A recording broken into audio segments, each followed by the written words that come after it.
Bom dia a vocês que estão aqui assistindo a gente ao vivo. Bom dia, boa tarde, boa noite para quem está assistindo a gravação. A gente hoje está com mais um encontro para falar do tema de segurança cibernética, para falar de ransomware. Esse é o nosso último encontro dessa série. Eu vou colocar aqui, começar a apresentação. Bom, como se preparar para ataques ransomware? A gente está falando nisso há quase um mês. A gente começou ainda em novembro e no primeiro encontro a gente falou do que é esse ataque de ransomware. A gente falou sobre considerações, sobre conceitos de você montar uma arquitetura de TI, levando segurança em conta. O que é bom, o que são pontos de atenção interessantes. E a gente, nesse primeiro encontro, falou também de uma estratégia. Como é que a gente monta essa estratégia para mitigar o risco de um ataque e para estar preparado caso ele aconteça. Então, a gente estabelece uma premissa, que é uma premissa que é conhecida em muitos outros lugares. A gente espera o melhor, mas se prepara para o pior. E é uma premissa de uma publicação muito interessante do Gartner, que o ataque ele vai acontecer e ele vai ter sucesso. Então, é com base nessa premissa que a gente projetou todas as configurações que a gente veio discutindo, todas as boas práticas. Nesse primeiro encontro, a gente falou também de um aspecto que é importantíssimo, talvez o mais importante. Se a gente não vai estabelecer um pódio, vai botar todo mundo, muita gente em primeiro lugar, mas treinar, educar o colaborador da organização, de forma que ele não seja um ponto fraco nessa estrutura toda de segurança, que ele não caia num phishing muito bobo, entender como é que ele vai ser atacado, como é que ele vai ser, como ele se torna uma vulnerabilidade. E você diminui esse risco dele cair, dele ter uma credencial sequestrada e um atacante entrar nessa empresa. Então, o treinamento das equipes internas das organizações, e não são equipes exclusivamente de TI, é todo mundo que vai acessar a rede, que vai acessar os sistemas, que acessa os servidores e os serviços. Esse é um treinamento muito importante.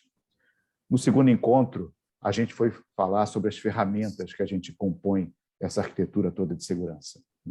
Então, a gente falou sobre backup, quais são as boas práticas de backup, a gente falou de firewall, a gente falou de antivírus, como é que você escolhe o seu antivírus para poder se proteger de um ataque de dia zero. A gente explicou o que é um ataque de dia zero, que é aquele ataque que nem o fabricante do antivírus, nem o fabricante do sistema operacional ou da aplicação ainda desenvolveu uma correção, uma atualização.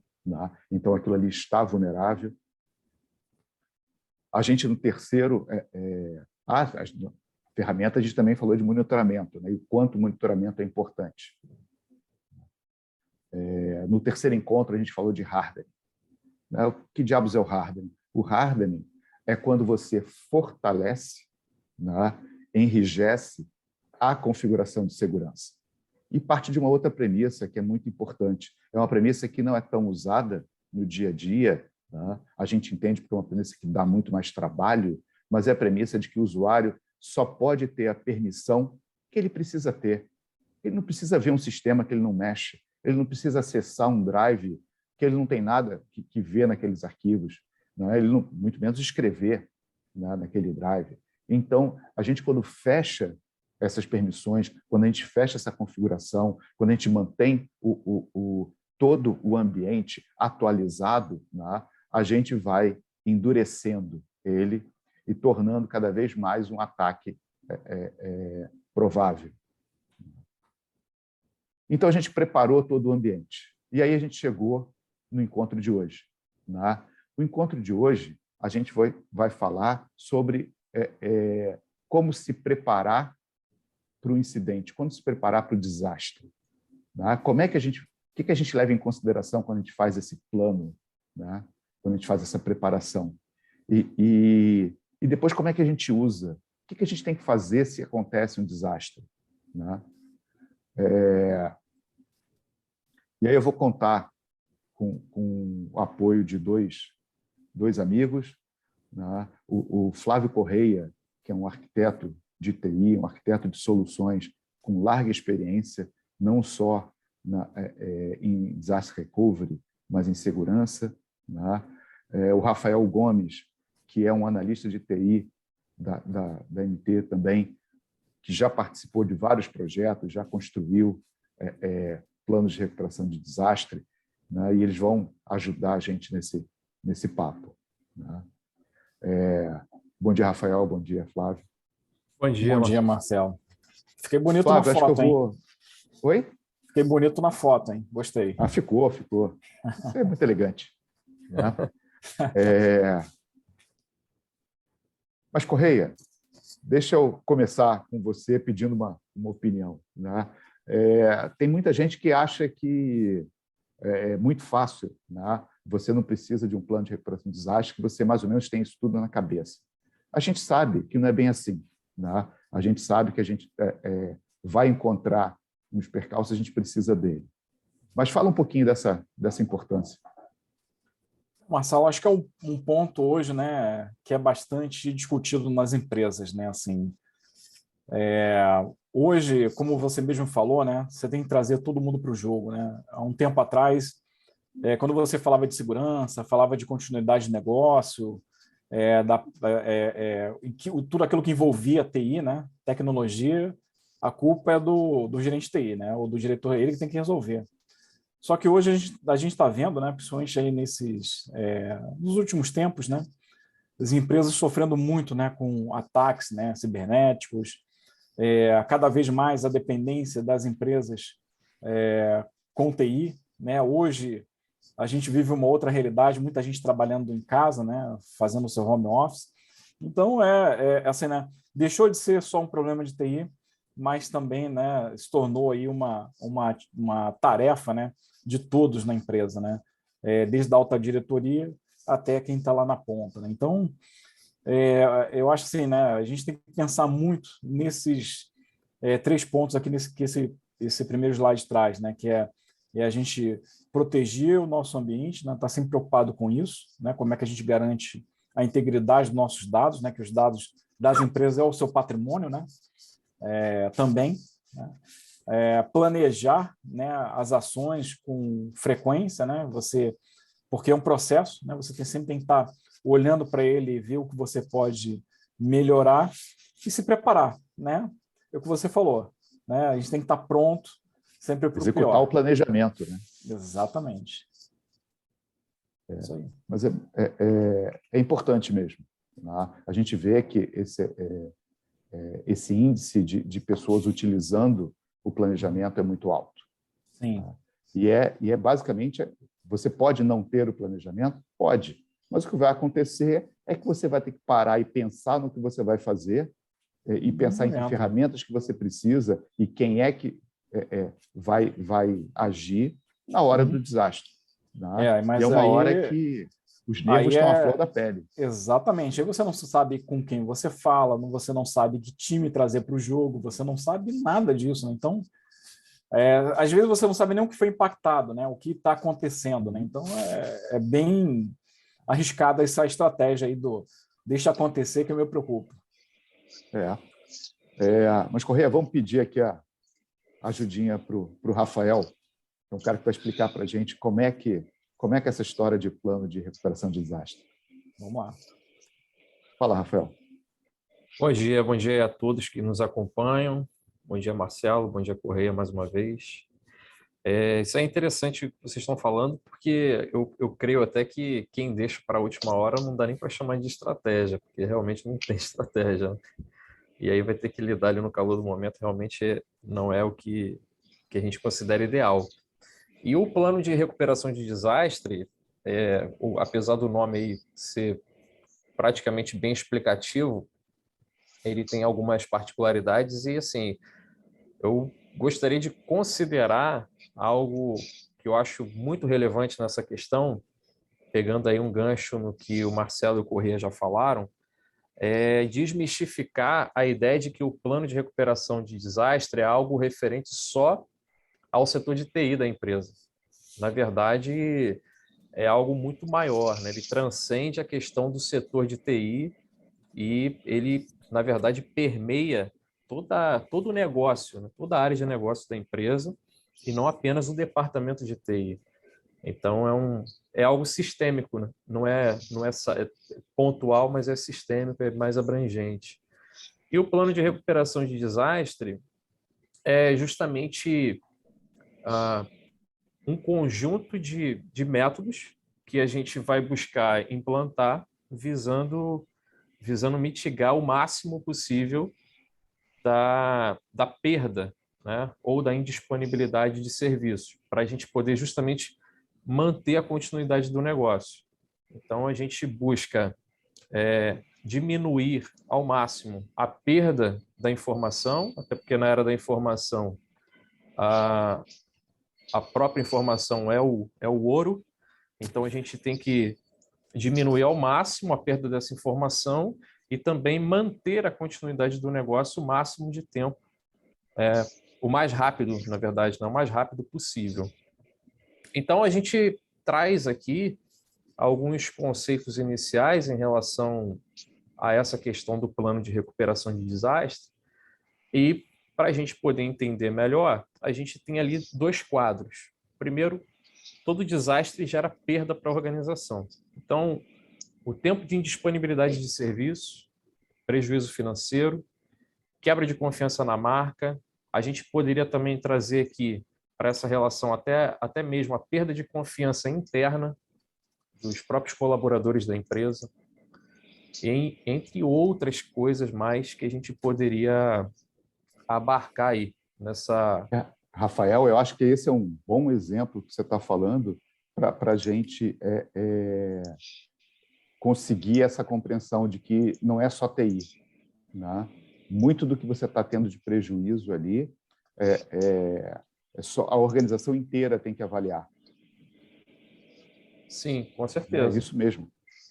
E hoje em dia, né, também com esses ataques cibernéticos, às vezes você até a falha, né, a falha não, mas o ataque ele começa até por um colaborador até insatisfeito, né? Então, esses aspectos, né, que você traz assim do desastre, né, ele pode ser um desastre aí que ele vai sempre gerar indisponibilidade, né, para a organização, mas assim o início dele você tem várias fontes, né?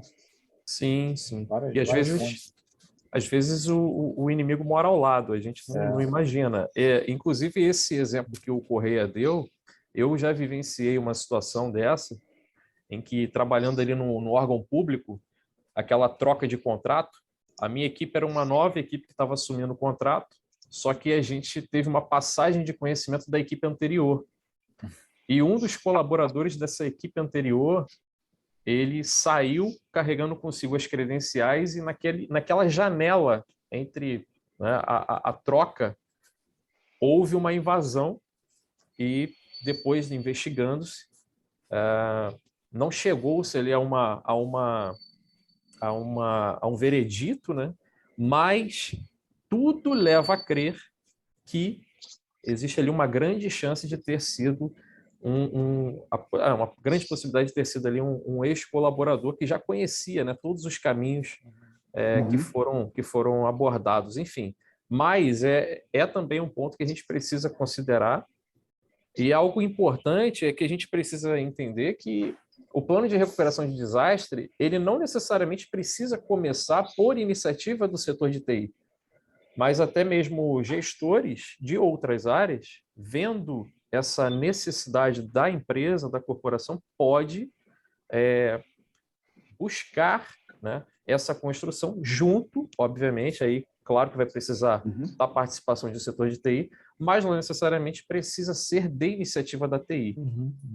Justamente vem desse entendimento de ser algo transcendente, né, à realidade da tecnologia da informação. E ali tá, a gente chama atenção, né? Garante a continuidade de negócio.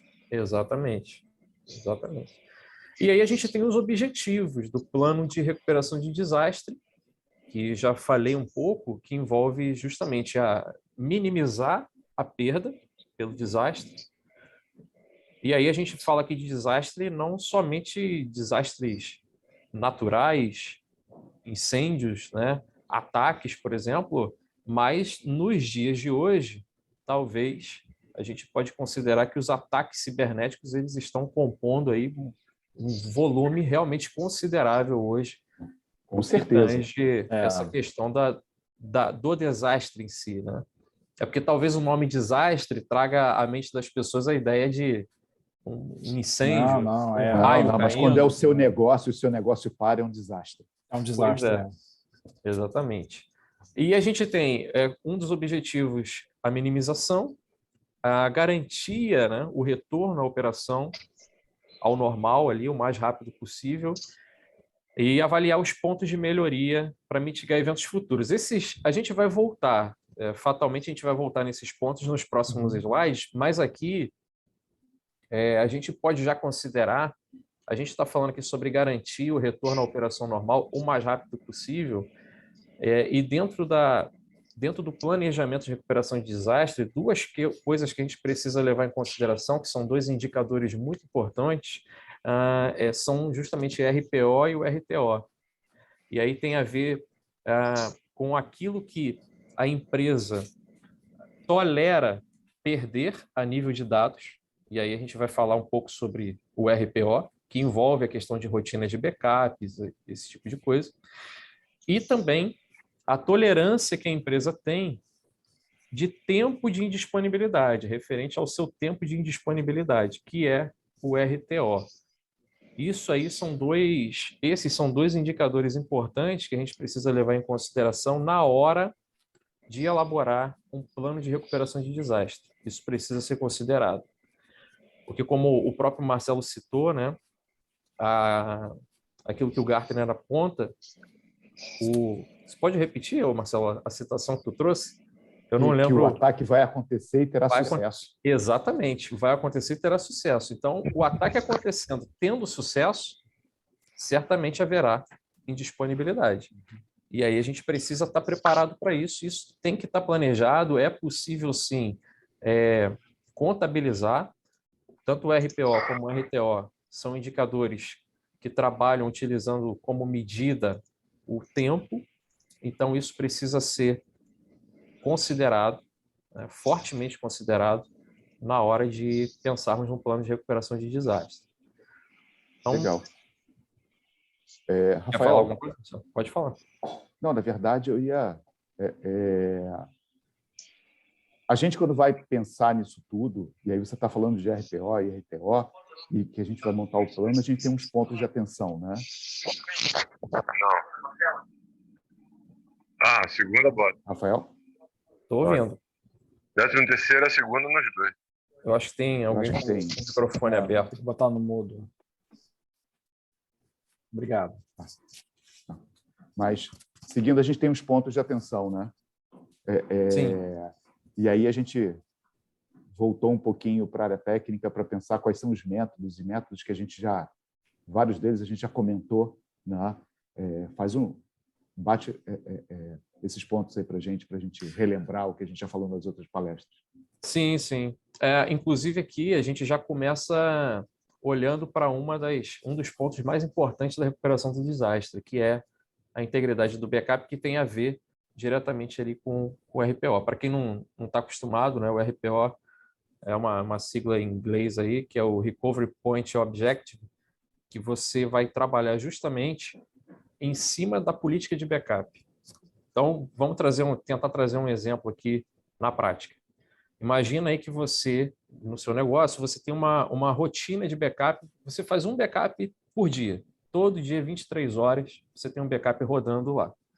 O teu RPO, ele é de 24 horas, então. Você só tem um backup rodando. Se acontecer algum incidente nesse tempo e você precisar recuperá-lo, você tem ali o teu último backup foi das 23 horas. Então, o teu tempo de RPO ele é de 24 horas. Imagina você que na tua política de backup, ao invés de um só por dia, você tem dois. Você tem um rodando meio-dia e outro meia-noite. Então, você já reduz para 12 horas o teu RPO. O que é o RPO? É o último ponto que você vai buscar os teus dados que foram backupeados, considerando a integridade do backup, né?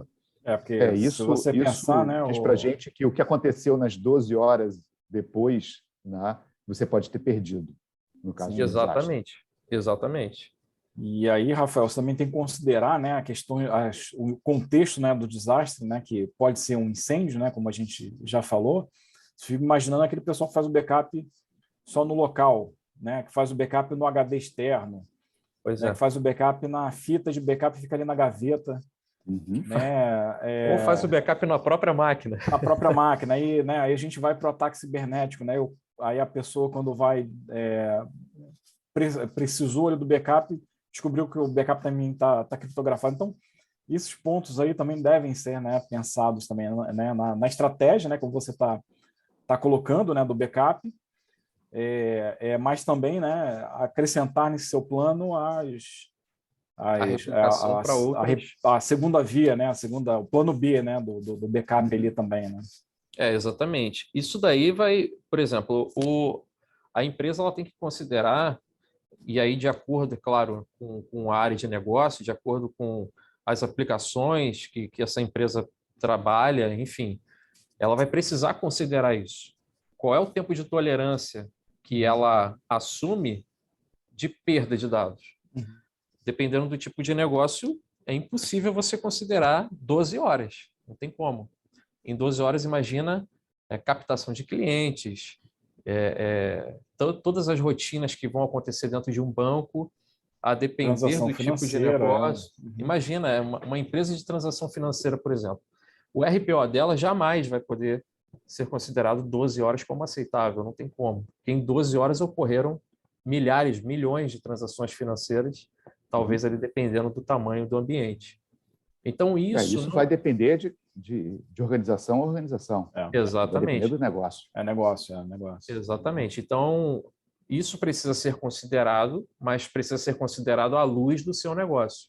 E até a estratégia, né, do que é importante também, né, Rafael? Porque, assim, quando a gente está falando de uma empresa, você tem um universo de sistemas, né? E aí você tem que considerar também esse plano mais arrojado, né, que você pode considerar, né, claro, esse plano mais arrojado para aqueles sistemas que fazem o seu negócio girar, né, funcionar. Então, você vai dar prioridade a um RP, um CRM. Agora, aquela aplicaçãozinha, aquele FTP que alguém transfere um dado ali de vez em quando, aquilo ali fica né, entra no plano de recuperação de desastre, mas né, tem uma prioridade, uma prioridade diferente, né? Mas com certeza, isso precisa ser considerado.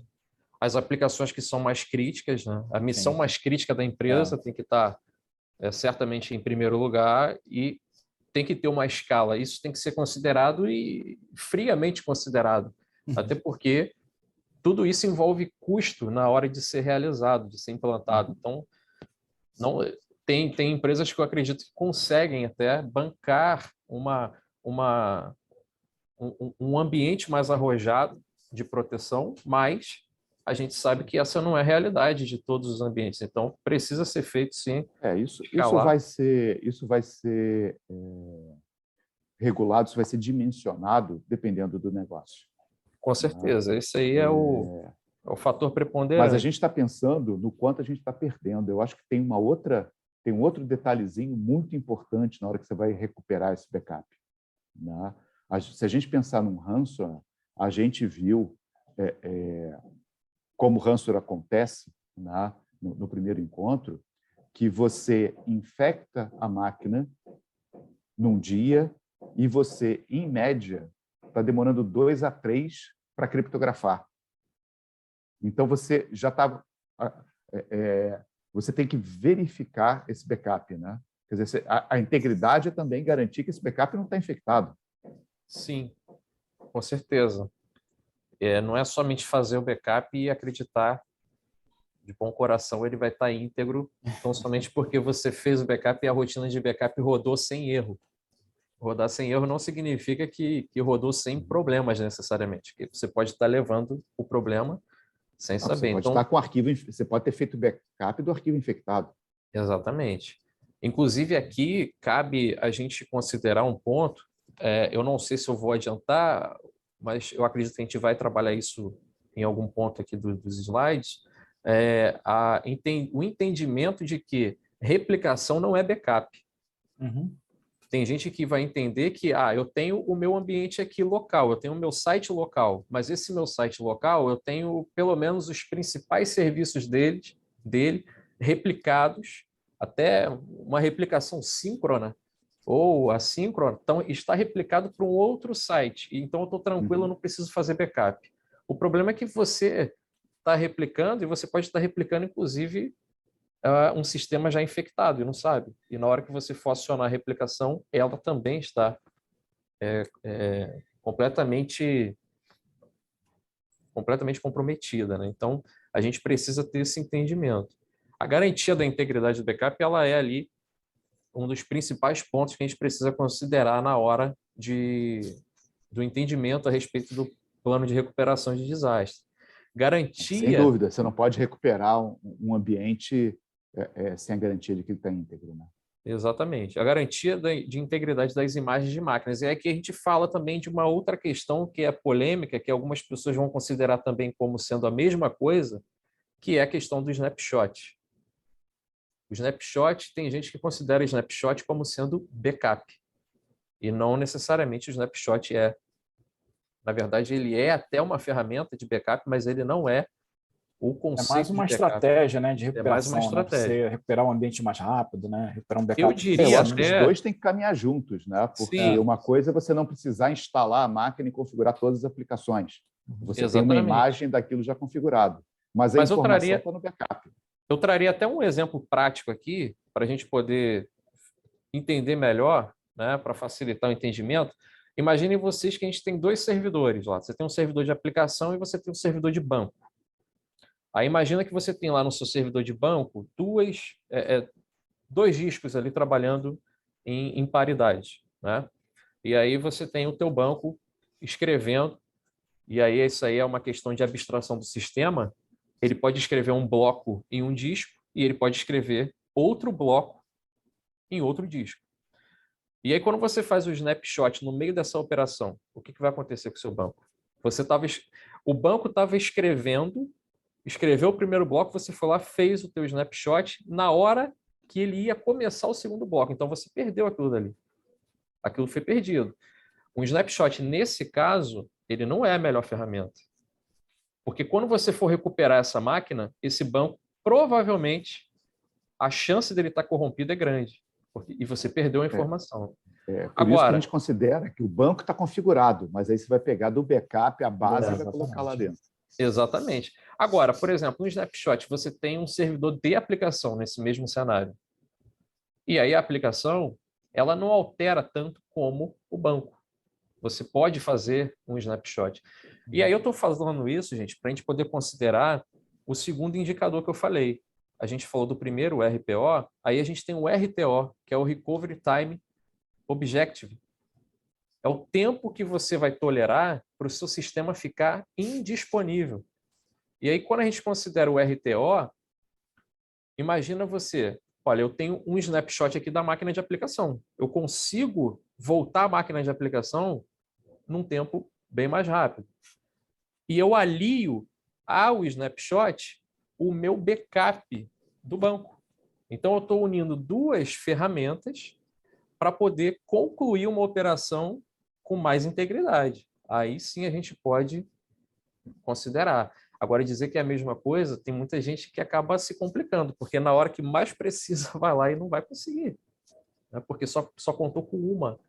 Então, a mesma coisa, por exemplo, só fiz o backup. Na hora de voltar a máquina, eu vou precisar subir essa máquina do zero. E aí vem os atualizações, vem o CSPack, vem não sei o quê, que você, né, não contava com isso e a noite vai entrando. Né? A gente sabe, tem que chamar o fornecedor para configurar a aplicação. Ainda tem isso. Olha, noites e noites aí viradas, né, assim, né, nesse nosso nossa caminhada, né, assim, né, em TI, né, na nossa experiência, o quanto a gente aqui já não virou noite por conta, né, desses percalços, né, de você pegar, às vezes, um ambiente não planejado e você ter que, olha, tem que começar do zero, né, e recuperar um backup. Exatamente. E aí não tem jeito, né? Porque não dá para fazer milagre. A gente só pode entregar aquilo que a gente tem. Não tem como fazer diferente. Então, se a gente não pensar previamente, infelizmente a gente vai pagar o preço por não ter planejado. E aí esse preço pode ser até alto demais, dependendo da situação. Negócios podem ser atingidos de uma forma irrecuperável muitas vezes, porque não houve um planejamento prévio. E a gente parte aí, então, para o terceiro ponto, que é o local da recuperação do ambiente. E eu queria até aproveitar para poder tratar justamente sobre um conceito que a gente está falando ali no último, que é a replicação cold site, hot site, o local da recuperação. Vou puxar aqui para a gente poder utilizar esses dois pontos juntos. A gente tem ali o site local, é o core, é onde a operação ocorre no cotidiano, e você pode ter uma replicação dele. E aí existem métodos para isso. A gente tem aquilo que é conhecido como o cold site, que seria algo, vamos colocar assim, numa escala de preço, seria em relação ao hot site, ele é mais em conta, porque você não vai replicar todo o teu ambiente. Você vai replicar, eu não lembro se foi o Correia ou se foi o Marcelo. E é uma replicação assíncrona também. Sim, ou seja, você também tem o RPO. Certamente. Em todo momento a gente vai ver que durante todo o plano de recuperação de desastre, esses dois indicadores eles vão acompanhar todo o processo. Agora, eu não lembro se foi o Marcelo ou o Corrêa que falaram a respeito justamente de onde esse backup está sendo guardado, de onde está sendo feita essa replicação. Foi o Corrêa. A gente pode ter, então, o cold site, que é você considerar quais são as aplicações mais críticas da empresa. O que não pode ficar fora? Ou, pelo menos, se acontecer um desastre, aquilo que eu preciso recuperar o mais rápido possível. O Corrêa trouxe exemplos aí, o ERP da empresa, né? O CRM, enfim. Quais são as aplicações ali que são a coluna vertebral? Você pode replicar esse ambiente para um cold site. Você não vai replicar o ambiente inteiro, mas você vai replicar pelo menos os serviços básicos para caso aconteça um desastre no seu site local, você consiga pelo menos subir já os serviços básicos. Rafael, mas eu acho que vale a pena que a gente só chamar atenção para uma coisa, né? Desde o início a gente fala de todos esses planejamentos de segurança e eles têm sempre um objetivo. Você fazer um hot site que é quase síncrono, né? Você vai ter uma replicação e você tem toda uma preparação para um desastre de que o seu ambiente de proteção, por algum motivo, ele parou de funcionar, né? Caiu um raio naquele data center, pegou fogo, inundou. A gente já viu tudo isso acontecer, né? Então, o data center saiu do ar. O outro data center vai entrar, né? Vai assumir a função, os sistemas críticos que você replicou, você não precisa replicar tudo, os sistemas críticos eles vão entrar, vão passar a funcionar, né? Então, você teve um downtime, né? Um tempo de disponibilidade mínimo, você teve um prejuízo muito pequeno, né? Possivelmente o usuário da organização, né? O cliente da organização nem sentiu. Em contrapartida, você não está preparado nessa situação para um ataque ransomware, porque senão você está, na hora que você foi infectado de um lado, você já foi infectado do outro também. Então, na hora de você avaliar quais são os riscos, e aí a gente volta para o primeiro dia lá, né, que a gente ouviu o Célio falar, não, junta todo mundo, né, numa salinha, vamos avaliar quais são os riscos que a gente quer proteger. E é a mesma coisa, quer dizer, tudo que você está falando aí é pensando nisso, quer dizer, no caso de um ransomware, você vai fazer de um jeito. No caso de simplesmente um data center parou de funcionar, talvez a necessidade da empresa, né? Se esse é o risco que a empresa quer mitigar, talvez a necessidade seja outra. Agora, ou talvez sim, precise das duas coisas. eu só pegando um gancho aqui, assim, e uma coisa também que tem que ficar claro, né? Essa semana eu também fui demandado bastante procurado por conta de indisponibilidade, né, de serviços em uma determinada nuvem, né, no mercado. E às vezes a empresa, né, tem aquela ideia assim, eu estou levando o meu ambiente para a nuvem e tudo isso que o Rafael está falando, né, tá tudo bem, né? Eu tenho serviços, né? A empresa tem N data centers no Brasil, Eu não preciso N de no mundo. backup, eu Não não preciso de preciso de antivírus, eu backup, não não preciso de preciso nada. me preocupar com segurança, não preciso me preocupar com um plano, né, de recuperação, né, que, né, o que a gente tem deixado claro aqui o tempo todo, que pode ser um incêndio, pode ser uma inundação, pode ser um ataque cibernético, pode ser uma falha, né, de sistema da nuvem, né? Então, é bom, né, deixar claro que mesmo você utilizando uma nuvem, você tem que ter esse plano, né, de continuidade, essa ideia de problemas acontecem, né? Então, a gente tem muito, né, no nosso dia a dia, né, Marcelo, assim, Rafael, de clientes que têm essa infraestrutura, né, duplicada, redundante, né,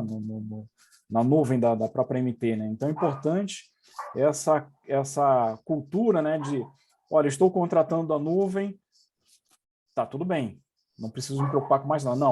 Não está tudo bem. Você precisa pensar nesses planos também, né? Não tem redundância de serviço, ninguém vende isso, né, quando você contrata ali o serviço inicial. Isso é uma arquitetura, uma modelagem, né, que você elabora, né, que aqui na MT a gente faz, né, baseado numa especificação técnica, né, onde a gente define todo o escopo de trabalho, a matriz de responsabilidade para que você saiba, né, quem é que vai conduzir o quê, e o mais importante aí com o SLA, né, qual é o tempo de resposta que esse time fornece para mim, né, para minha empresa, né? Então, Isso é importante frisar isso.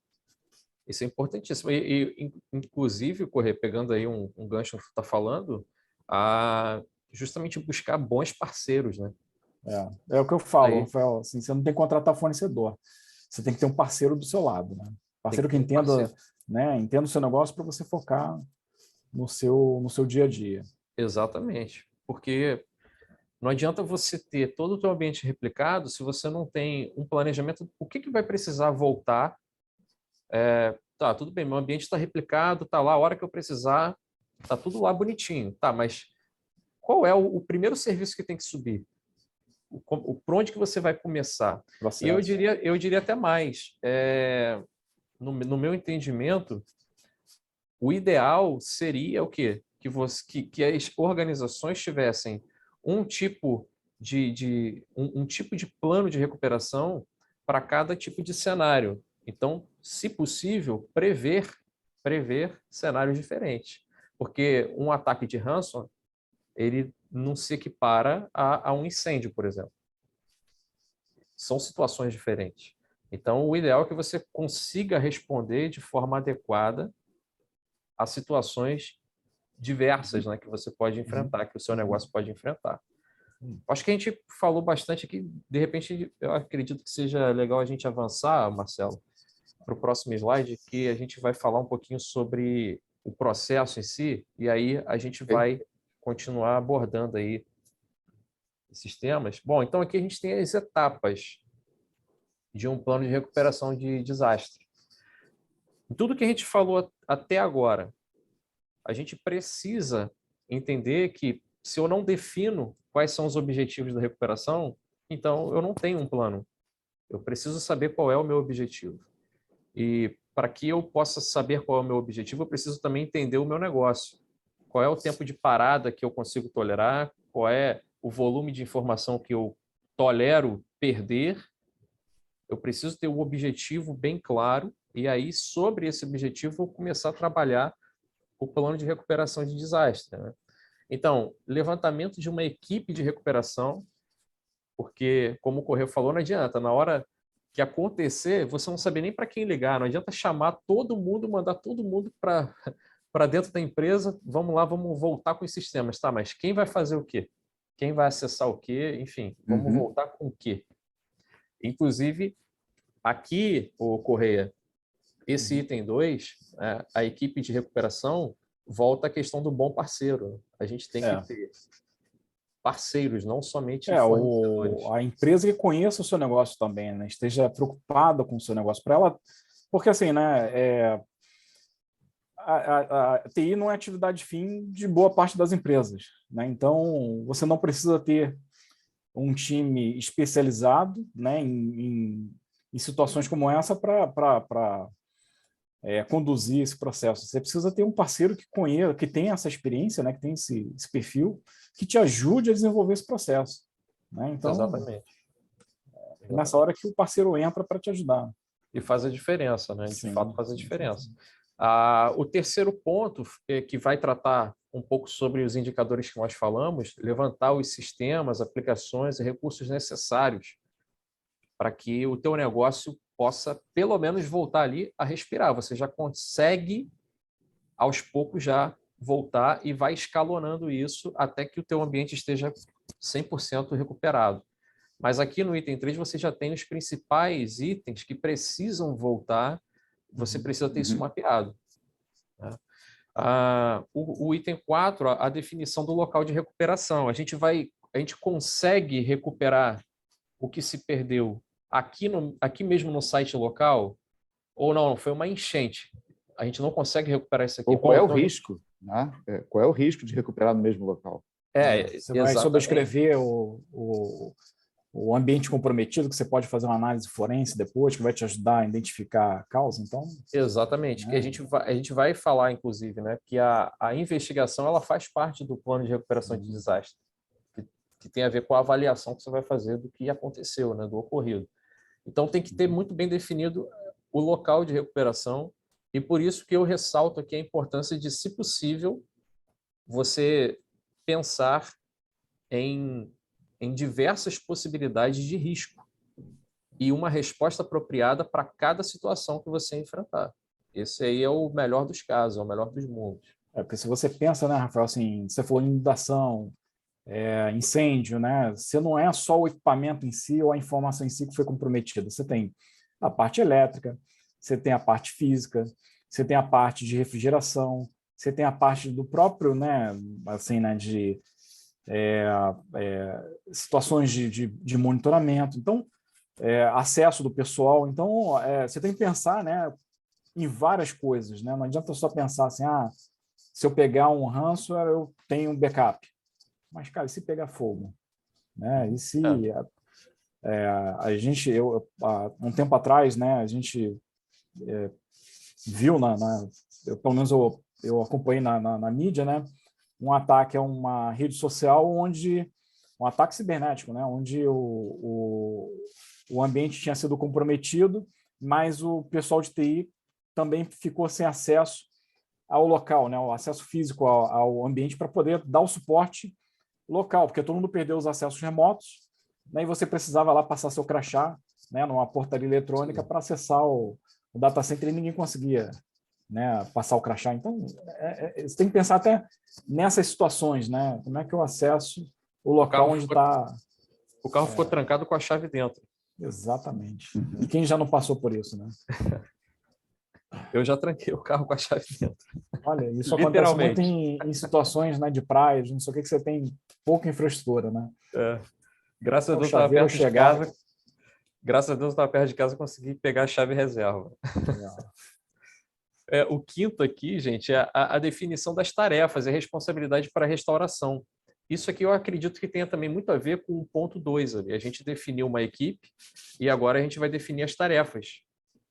O que cada um... matriz de responsabilidade, né? Você definir essas responsabilidades, quem é que faz o quê, quando, como, né? Exatamente. Inclusive, se você tiver, por exemplo, contratado um serviço fora, um serviço de replicação de ambiente, como está essa matriz de responsabilidade? O que o seu fornecedor precisa te entregar num momento como esse? Até onde você vai, até onde ele vai? Então, isso precisa estar bem definido. Quem vai fazer o quê? O papel de cada um ali. Então, levantar a equipe apropriada e definir os papéis e tarefas que precisam ser realizados. E aí o item Aí 6, você definiu quem, quando e onde, né? E o quê.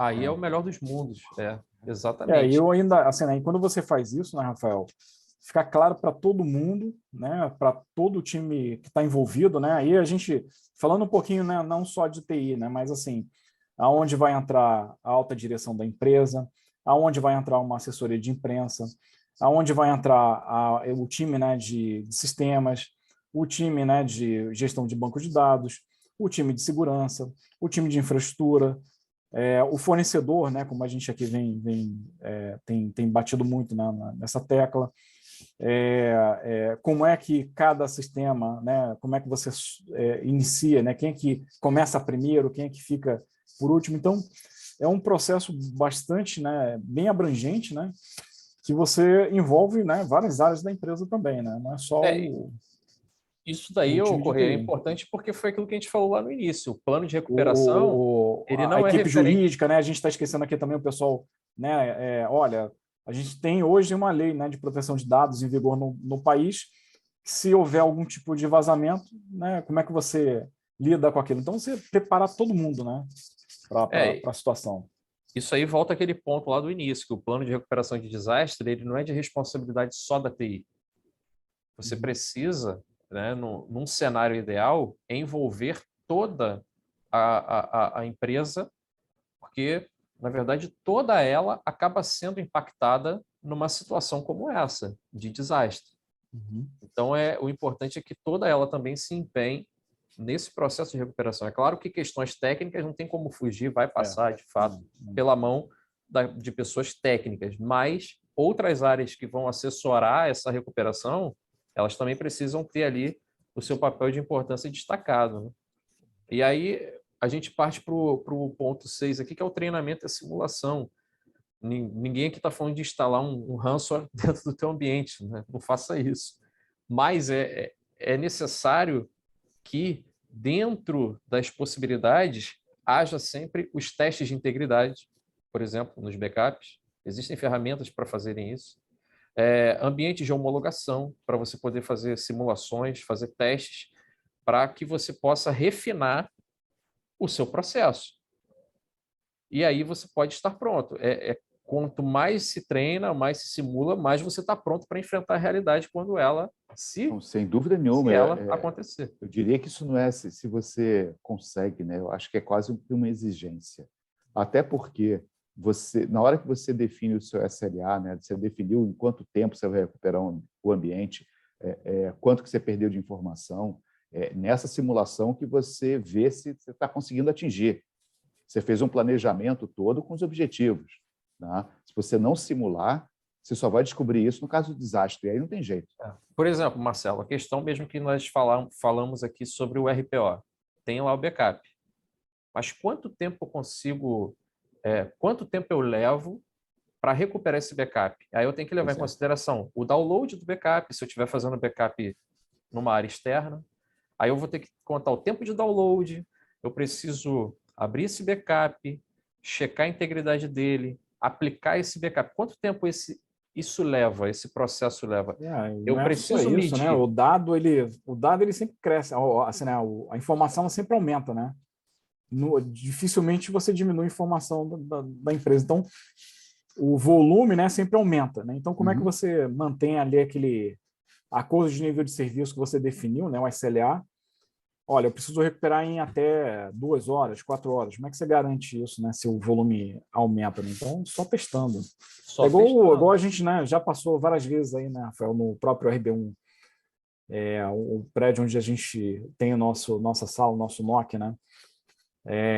Quantas vezes a gente já desceu, né, o prédio por uma simulação, né, de incêndio que o próprio prédio faz, né? Então, ali eles estão avaliando, né, o quanto tempo eles conseguem evacuar, né, o prédio, né, sala por sala, andar por andar. Né? Eu, pelo menos, quando eu desço, chego lá a gente fica aí no 20º andar, que é o último andar do prédio.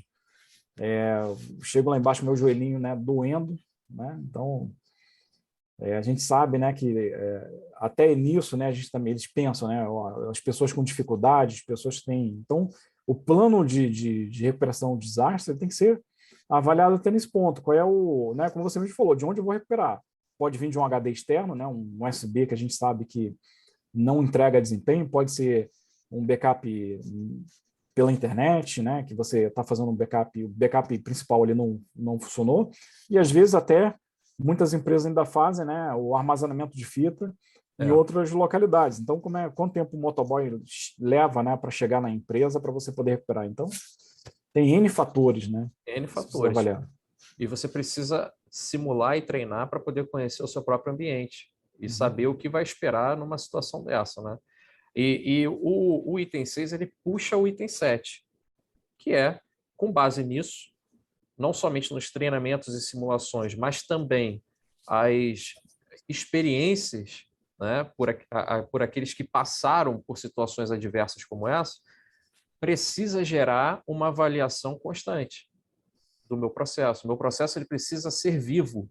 O processo tem que ser vivo. Ele tem que estar sendo avaliado frequentemente, testado frequentemente, para que eu possa aprimorar aqueles pontos que eu identifico que são pontos de falhas ali, de vulnerabilidade, né? Então, não, e a evolução do negócio também. Apareceu uma nova área de negócio, um novo produto, eles estão usando uma ferramenta diferente, tem que ver a necessidade de inclusão dessa ferramenta, desse produto, né, dessa área de negócio dentro do plano de recuperação de desastre. Exatamente. Então, não adianta. Essa questão de você avaliar os planejamentos, a gente fala também em todos os encontros, né? Você tem que estar sempre avaliando isso tudo. Exatamente. Né? Bom, eu acredito, então, que a gente tenha passado aí, pelo menos pelos principais itens em relação a um planejamento de recuperação de desastre. Não sei se o pessoal depois aí quiser mandar alguma questão. A gente vai, depois de bater papo, abrir para fiquem à vontade. Né? Muito legal, Rafael. Eu acho que a gente conseguiu, quer dizer, você conseguiu passar para a gente aqui uma boa ideia do que a gente tem que levar em consideração na hora que a gente faz esse planejamento todo. Né? E chega ali no final com tudo muito definido, né? Quem faz o quê, tem as responsabilidades muito bem definidas, está treinando e está avaliando. Né? E aí a gente sabe, quer dizer, a ideia agora é a gente estar preparado para, num caso de desastre, saber o que fazer. Né? Aí eu vou pedir para o Correia falar um pouquinho para a gente, né, de como é que a gente, de novo, né, como é que a gente avalia, né, impacto, porque isso é um outro grande motivador para a gente ter esse plano, para a gente usar esse plano, né, e para a gente fazer isso tudo. Marcelo, assim, conversando aqui com vocês, passou um filme na minha cabeça, né? Assim, são mais de 25 anos aí de mercado, né? Assim, de experiência, e eu acho que eu já está jovem ainda, passei por quase tudo, Então, assim, né? É importante, né? As empresas se conscientizarem, né? Olharem para o seu negócio e montar, né, estratégias para que você possa ter uma continuidade da sua operação, porque tempo é dinheiro, né?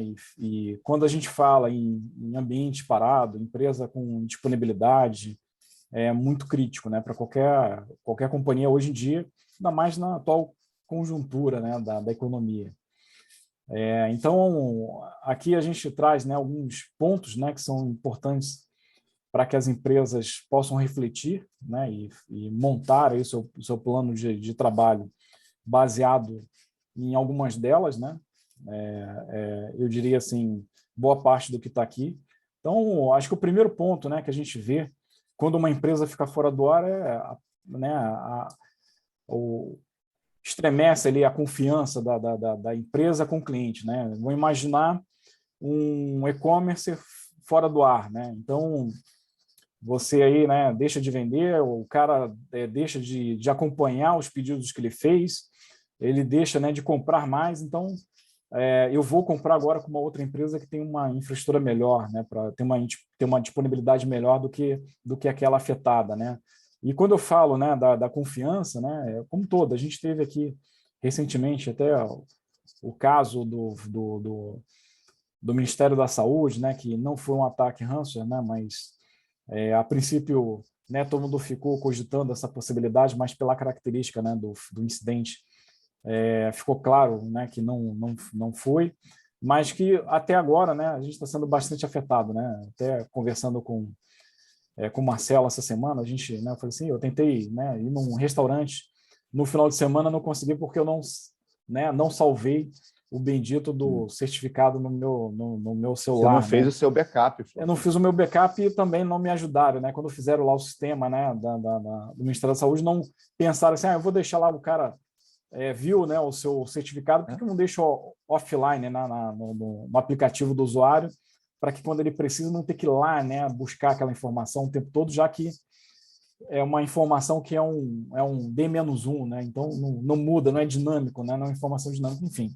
Então aí de novo, né? É o que a gente sempre fala, a arquitetura é o nome do jogo, né? Quando você pensa numa solução como um todo, né? Você começa a pincelar essas coisinhas e você consegue modelar a solução bem melhor, né? Então você tem aqui, né?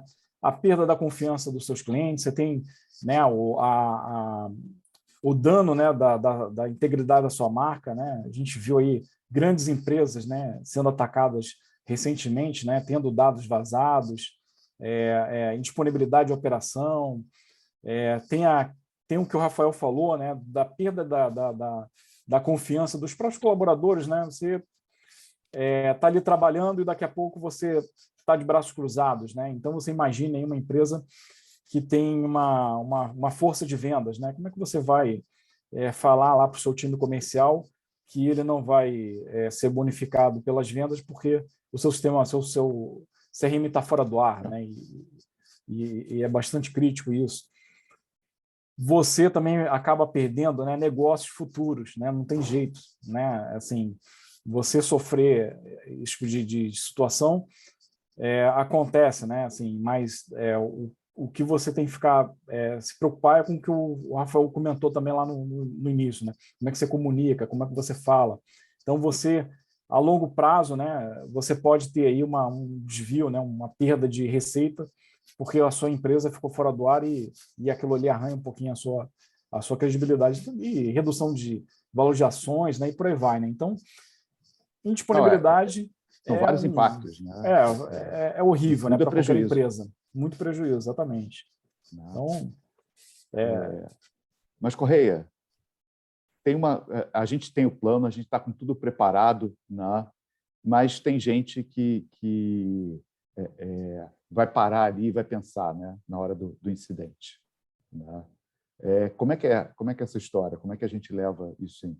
Quer dizer, como é que se decide sobre o acionamento desse plano? Né? Então, Marcelo, de novo, né, não é a decisão do gerente de TI, né, do diretor de TI né, assim, a tomar a decisão de uso do plano de recuperação de desastre, né? Assim, acho que é um comitê, né, um grupo de pessoas, né, que você define no plano de recuperação de desastre e que vai tomar essa decisão, né, de como é que vai ser feito, como é que vai ser realizado, né, a execução do plano. Então, você faz uma análise, né, da indisponibilidade em si, né? Saiu do ar o nosso FTP, né? Qual o impacto disso? Qual o impacto no nosso negócio? Né? Até que ponto a gente vai ficar exposto com esse sistema? Mas agora, se for o nosso RP, né? Olha, a empresa deixa de faturar, a gente deixa de atender demandas, né, internas da nossa empresa, da nossa infraestrutura, ou até clientes. É o nosso CRM fora da... Então, é todo um contexto, né? Assim, né? Você tem que avaliar o que está acontecendo, né? E também, né, qual é a origem do incidente, né? Se é um incêndio, se é uma inundação, se foi um ataque, né, cibernético, se foi um erro operacional, né, que também acontece às vezes, né? Eu né, já presenciei vou fazer igual o Rafael, vou trazer aqui um caso, né, prático, né, onde o usuário, né, o administrador tinha um servidor de banco de dados e que operava em cluster, né, em failover. E aí o administrador precisava apagar espaço, né, dos logs, né, espaço em disco. Ele foi lá e executou, né, rodou um comando errado, onde ele apagava todo o ambiente, todo o servidor, né. Ele foi, rodou, recebeu aquela telinha de erro, né, de conexão. Olha, você perdeu a sua conexão. Ele, não satisfeito, ele foi lá e conectou de novo no mesmo IP, como era um cluster failover, e rodou novamente o comando. Ele só percebeu que ele tinha feito, né, besteira quando os usuários começaram a avisar para ele: olha, tem uma coisa errada, a gente parou de acessar o servidor tal. E aí ele percebeu: olha, preciso recuperar meu backup. Né? Então, você avaliar, né, esse plano, trazer a alta direção da empresa, você trazer, né, como a gente falou aqui, o jurídico, né, dependendo do que foi de qual foi o incidente, trazer o time de TI, trazer, enfim, né, o fornecedor, o parceiro, né, como o Rafael bem deixou claro, né? Então, começa daí, né? Como é que você inicia o uso desse plano? O outro ponto importante, né, que não pode deixar de ser dito aqui, é a comunicação, né? A comunicação com os clientes, né? Se a minha disponibilidade afeta diretamente o uso, né, a usabilidade de alguma plataforma, de alguma ferramenta do meu cliente, eu preciso avisar para ele, né, o que está acontecendo, quando é que aquilo volta, quais são as ações que foram tomadas, se, né, eu trabalho com dado, né, informação sigilosa, né, ou que esteja lá prevista na lei de proteção de dados, avisar para ele: olha, fica tranquilo, né, que o seu dado foi preservado, né, enfim. O meu colaborador, né, para que ele saiba o que está acontecendo, né, para que ele também tenha, né, ciência de onde ele entra no processo, né, Rafael, do plano, ou se ele de fato aguarda que seja pelo menos para testar, né, para saber: olha, você já consegue acessar? Consigo. Né? Então, ele está ciente disso. E os investidores, né, dependendo do tamanho, né, do grau da empresa, você também tem essa transparência, né, com as pessoas. Eu acho que assim, a transparência no incidente é o melhor caminho. Né? Assim, você deixar claro o que está acontecendo, o que vai ser feito, como será feito. Né? Então, empresas, né, que operam em bolsas de valores, isso é uma regra, né? Para elas, você ter esse plano de recuperação de desastre, ter o processo bem definido. Tá? Legal. Agora, Correia, tem gente que não pensa em recuperar, pensa em pagar. Né? Marcelo, aí é um problema, né? Assim, se você perguntar para mim assim, pagar ou não pagar, né, eu vou responder a mesma coisa que está aqui nos slides. Eis a questão. Né? Assim, quando você paga o resgate, né? A gente está falando aqui de um ataque ransomware, né? Que é comum, né? Os dados serem sequestrados, e a partir desse sequestro dos dados, não só da criptografia, mas muitas das vezes o dado também ele é copiado, né, pelo atacante. Ele pode, né, persuadir você, né? Olha, se você só consegue recuperar seus dados se você me pagar. Se você não me pagar, também eu posso vazar os dados, né? Posso vazar as informações. Então, a partir do momento que você paga, você está alimentando, né, essa prática, né? Está alimentando ali o crime, né? Mas, né, dependendo da informação que está na mão desse atacante, né, vale, né, o vai risco depender ali, do impacto, né? Vai depender do impacto, exatamente. Vai depender do querer, prejuízo, né, que você julgar vai... certo e errado. Né? Difícil você falar, né? Isso cada organização, eu acho que vai analisar da sua própria maneira. Exatamente, sim. Porque você pode, né, recuperar ou não, né, o dado, né? Você tem assim não tem garantia nenhuma. Garantia nenhuma. Garantia. Você está lidando com um criminoso e ainda que ele te devolva os dados, ele pode, como você falou, ele pode ficar com uma cópia com ele e vazar mesmo assim. Ou te chantagear pelo resto da vida, né? Porque você pode ter informações ali de cartão de crédito, de CPF das pessoas, um projeto, né, uma patente, um projeto ainda, né, em desenvolvimento, né? Recentemente também teve um caso de uma grande empresa do mercado, né, de tecnologia que teve seus dados, né, de um ambiente, né, de projetos sequestrado, né, os dados sequestrados, e o atacante falou assim: olha, tá aqui, ó, vou divulgar um percentual, né, dos seus projetos para você ver que eu não estou blefando, né, que eu tenho realmente aqui dados que para o seu usuário final não é sigiloso, mas para o seu negócio, né, tem um impacto financeiro muito grande. Né? Então, você está lidando, né, com um bandido, não tem mocinho nessa história. Né? Não tem É um sequestro, como é um um sequestro de uma não pessoa. tem um trabalhador ali, um cara, né, que, olha, estou te avisando aqui que você está vulnerável e talvez seja recompensado por aquilo. Não, o cara está ali... Não tem uma ética, né? Não existe Não uma tem ética. uma ética. O cara está sendo monetizado, né, por fazer o mal, né, em interromper a operação da sua empresa, em expor, né, a sua marca, né, o seu negócio, expor, né, os dados dos seus usuários, né, dos seus clientes, enfim. Então, você não pode, né, confiar numa pessoa dessa. Mas, assim, pagar ou não pagar, eis a questão, Marcelo.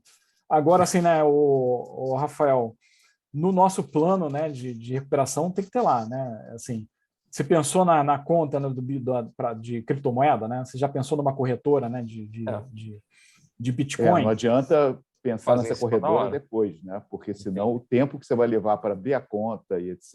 e juntar isso Não tem como. Marcelo, vão ser assim, né, dias. tem muita gente que até nem sabe, né, qual é o custo, né, de uma operação dessa, né? Então, o cara tá me pedindo lá 20 bitcoins, quanto é que é isso? Né?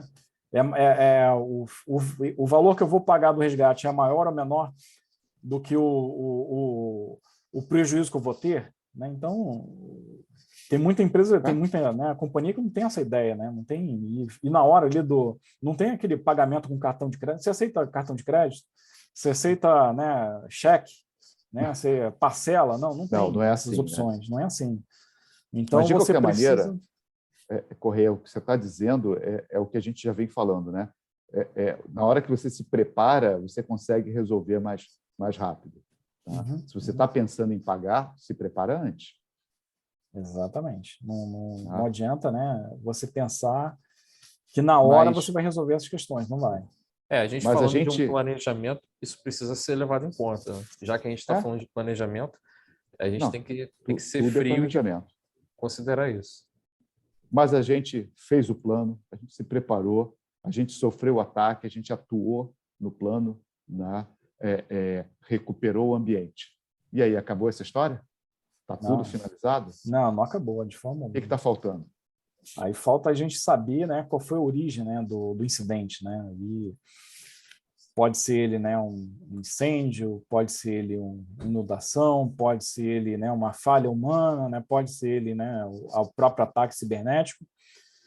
No caso, né, de um ataque cibernético, a primeira coisa que você tem que saber e ter garantias, né, da integridade do seu ambiente, né, da integridade dos seus dados, porque como o próprio Marcelo, o Rafael, né, já comentaram, que um ataque ransomware nunca começa, né, ali num dia só, né? Geralmente o atacante ele fica analisando aquele ambiente, analisa como é que a empresa funciona, como é que é a operação dela, quais são os dados críticos, né? Porque, de novo, né, ele é um cara de negócio, né? Um cara de negócio do mal, mas ele está ali fazendo o trabalho dele, né? Então ele vai procurar saber quais são os sistemas mais acessados pela empresa, onde que está a base de usuários, onde que está a base de dados, né, da companhia. E quando você... e às vezes, né, acontece até de você ter um ataque, né, e esse ataque ele foi parcial, mas o que me garante que daqui a uma semana eu não vou ter esse mesmo problema.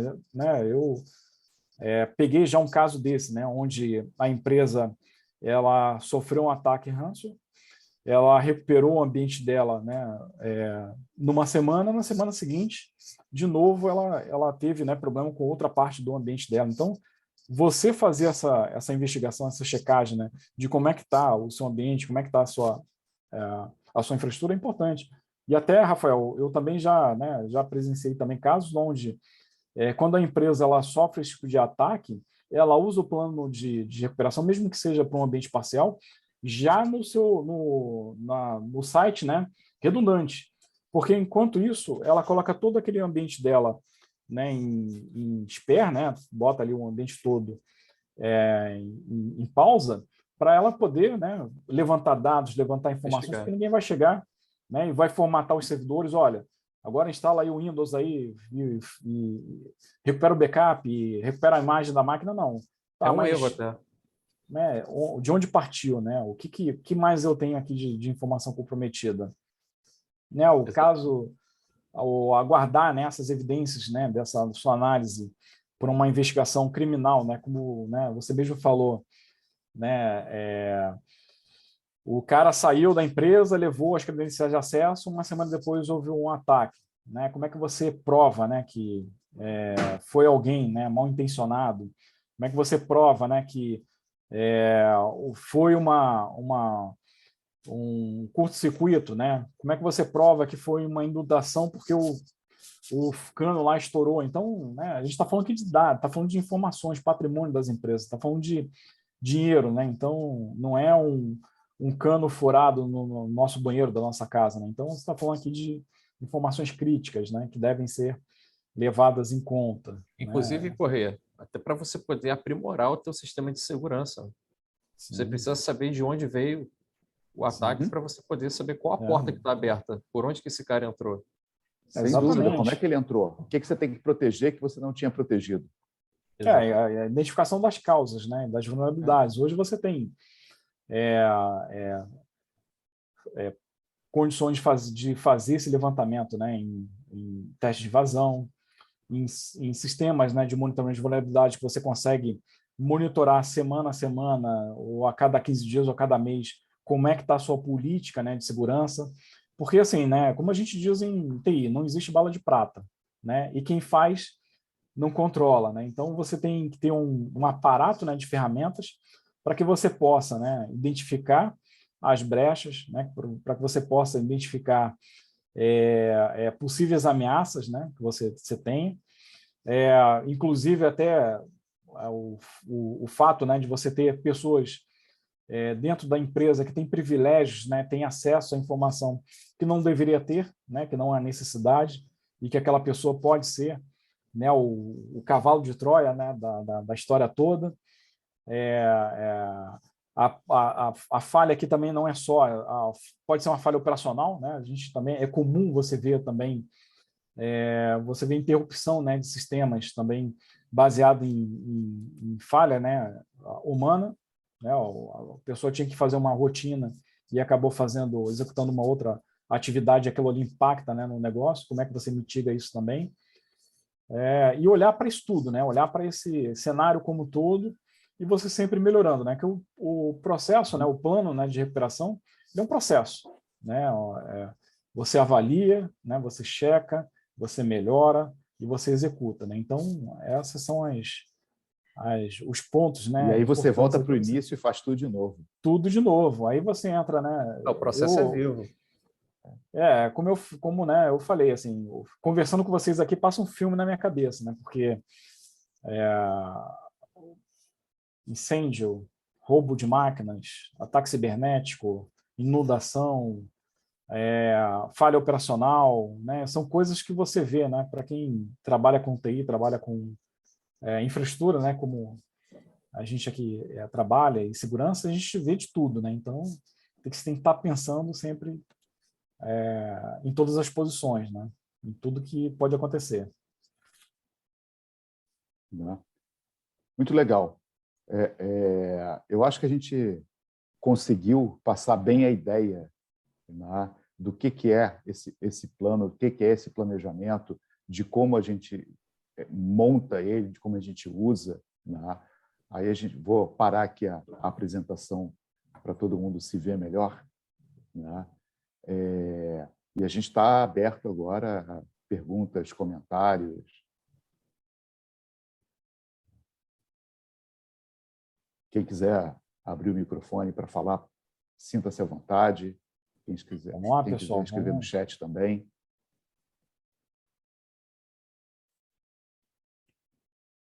Enquanto a gente espera, eu ia falar com o Correia que eu tive a oportunidade de vivenciar 40 interrupções por questões de energia em um ano num data center. Não 40. foi o DMT, não, hein? Não, não, gente, foi, não com foi o da certeza não MT. foi. Mas Cara, imagina. da MT, assim,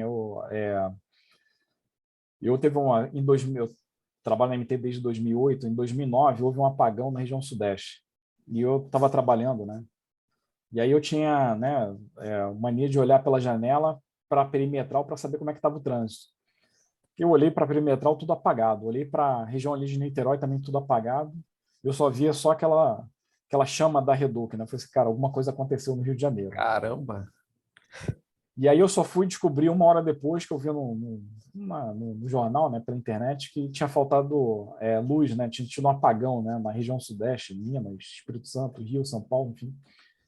Falei, cara, né, eu não percebi essa interrupção, não percebi. Mas sim, Rafael, também já passei por muitas assim, situações, né, de você ter que sair de casa de madrugada para ligar gerador, né, aquelas empresas, né, que tem um ambiente, né, pequeno, né, que você tem que sair, lá e ligar o gerador, puxar a cordinha lá para ligar o gerador e ficar esperando a luz retornar e depois você ir embora. Né. Mas vamos lá, acho que tem perguntas aí. Correia, acho que a pergunta é para você. A comunicação para os clientes e investidores não deveria ser parte do plano de recuperação de desastre? Com certeza, claro, isso aí é fundamental. De novo, né, o problema não é só de TI, não é só do time de segurança, né, da empresa, mas é uma disciplina, né, de todos, né, e essa comunicação ela deve sim partir, né, da alta direção, da presidência, enfim. É comum a gente ver, quando a gente, nesses últimos 2 anos, né, como a gente mostrou, 80%, né, assim, dos ataques cibernéticos tem crescido, né, nas empresas. Geralmente você vê uma comunicação da alta direção, né, um CEO, o próprio presidente da empresa falando para o público, né, falando para os seus investidores e também para os colaboradores, né, para os usuários, o que está acontecendo, o que vai ser feito para resolver. Né? E essa comunicação é constante, né, até o incidente, né, se encerrar, até terminar ali todo o processo. Completando, Correia, Débora, o Rafael apresentou em várias etapas. A primeira etapa é levantar as equipes. As equipes, a gente sempre pensa que são exclusivamente equipes de TI. Não. Na hora que você vai montar o plano, você tem que ter uma equipe justamente para fazer a comunicação. Se vai ser uma equipe uma equipe de marketing, se vai ser uma assessoria de imprensa, quer dizer, na hora que a empresa, e por isso a gente já falou, né, que não é exclusivamente a área de TI, não, na hora que a empresa pensa, a gente tem que fazer a comunicação. Né? Vai ser assessoria de imprensa? Chega aqui, a gente já planeja como é que isso vai ser. Né? Geralmente você tem esse comunicado pré-definido, né? Também para não ter, né, assim, também saídas ali mirabolantes, né? A ideia é que você já tenha, inclusive, esse texto, né, essa comunicação pré-escrito, né, pré-definido, para que quando saia, né, a coisa tá bem mais alinhada. Ó, a gente tem uma outra pergunta aí do Marcos. Marcos fez uma excelente pergunta, se a gente consegue estimar um percentual de falha humana. Né? Imprudência, uma deficiência de colaboradores e funcionários. Né? Eu diria que você tem muito sistema caindo por falha humana, sim. Passar essa estimativa de percentual, Marcos, eu nunca vi um levantamento que desse isso informado dentro de algum ambiente. Né? Então, não sei. Eu realmente não sei, seria completamente chute. Né? Olha, assim, Marcelo, Correia, Rafael, vocês têm alguma ideia eu não diferente? tenho esse número, né? Mas assim, a falha operacional, quando a gente pensa num ambiente TI, ele pode ser de várias origens, né? Pode ser numa falha operacional, né, elétrica, né, que a gente envolve um time que não tem nada a ver com TI, né? Então vamos supor, alguém foi fazer uma manutenção elétrica e algum, né, dispositivo ali foi desligado ou a pessoa gerou um curto-circuito, né? Então A falha operacional pode ter sido, né, num sistema, a falha operacional pode ter sido numa Exclusão de máquina, enfim. numa cópia de dados, né? Enfim, né? É difícil você tangibilizar isso, porque quando você fala em TI, né? Porque hoje a gente está com uma cabeça, né, muito em nuvem, né? Então, quando a gente olha, assim, a gente basicamente olha para o sistema, né? Não olha para o que tem em volta, né? Os outros itens, né? Que envolve ali uma operação, né? De TI de uma empresa hoje em dia. Mas eu acho que é difícil tangibilizar, mas seria, né? Seria um bom número aí para a gente ver e discutir. Tem uma outra questão em relação a não necessariamente é uma falha, não necessariamente uma falha técnica, mas a gente não abordou, até porque também não é o core da nossa discussão aqui, mas em questões, por exemplo, engenharia social. A pessoa que tem um bom conhecimento do ambiente acaba caindo, né, na conversa de um terceiro, entregando ali informações que são valiosas e acaba, então, abrindo uma porta, abrindo uma brecha aí para uma eventual invasão, Sim, enfim, sim. coisas do gênero. Rafael, Também hoje acontece do cara ser aliciado, né? Porque assim, às vezes você tem na empresa uma blindagem tão grande, né, do atacante realizar o ataque, né, em si, que ele acaba aliciando um funcionário, né, que está insatisfeito e diz, olha, vai ter um ganho para você aqui, você quer participar? E, né, dependendo do tipo de empresa, do tamanho da empresa, da sua representação no mercado, pô, a gente está falando de muito dinheiro, né? Então, esse cuidado, inclusive com os colaboradores, por isso que é importante você ter um plano, né, do que as pessoas podem ter acesso, né? Uma solução de gestão de identidade, enfim, para sim, te auxiliar, né, na isso mitigação desse evento, né? que o Marcos está falando nos comentários, ainda vejo usuários acessando links duvidosos. Eu creio que também deva fazer parte de um plano maior, não necessariamente de recuperação de desastre, mas um plano de mitigação, um plano cultural. A gente falou muito disso no primeiro encontro. De mitigação ali. Que é você educar o seu colaborador. Exatamente. Para que ele não caia, não seja vítima de uma mídia social, para que ele não seja vítima ali de um phishing, né? Que ele consiga ver o risco na hora que ele recebe aquela mensagem, né? De que ele vai clicar ali, ele foi sorteado, ele vai clicar ali, vai ganhar um telefone novo, ultramoderno. Exatamente.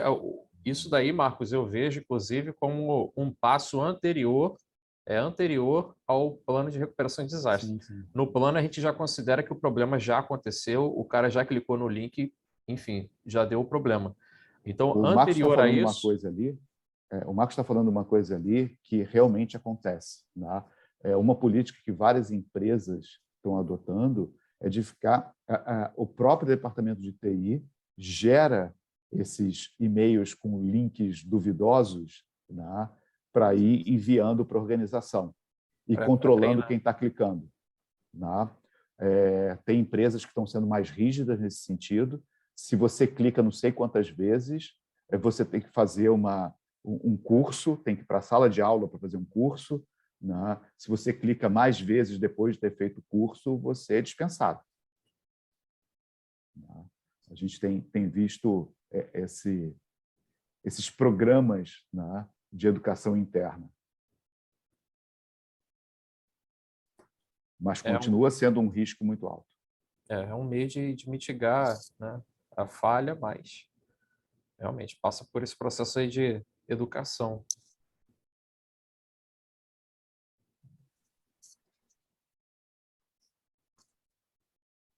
Bom, gente, está quase chegando na hora. Mais alguma pergunta?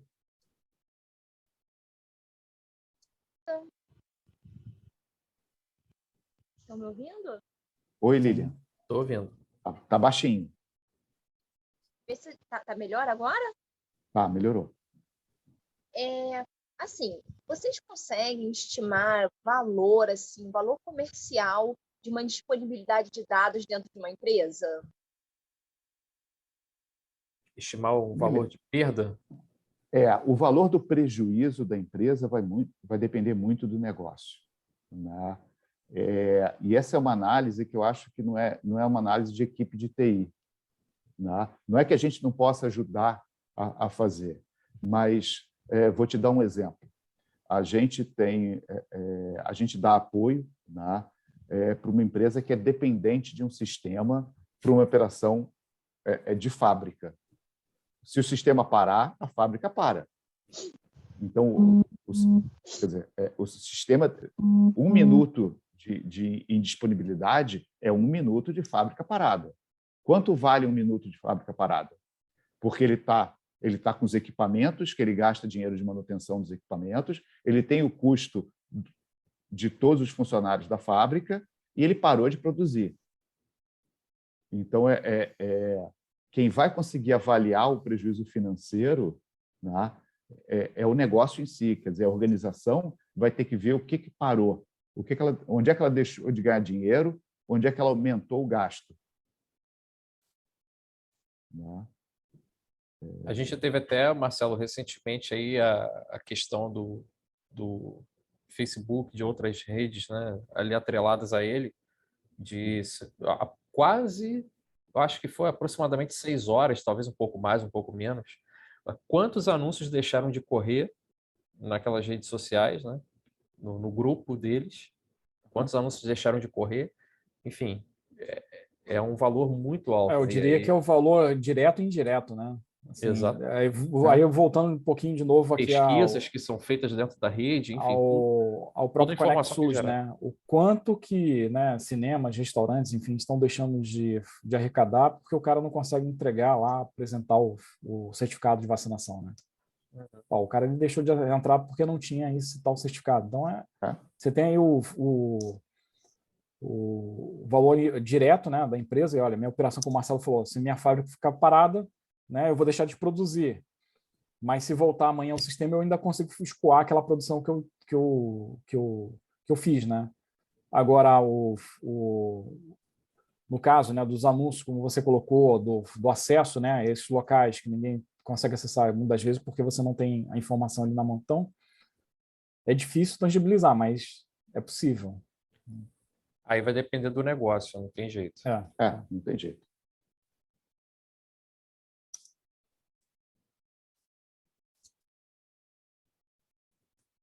Tá bom, obrigado pela pergunta. Excelente pergunta. Foi boa mesmo. Né? Gente, a gente chegou aqui na nossa hora. Eu queria agradecer a presença de todos. Eu queria agradecer também ao TI Rio por ter aberto esse espaço aqui para a gente discutir esse assunto que é tão atual e importante. Né? Obrigado a todos. Obrigado, Correia, obrigado, Rafael, Lilian, pela organização.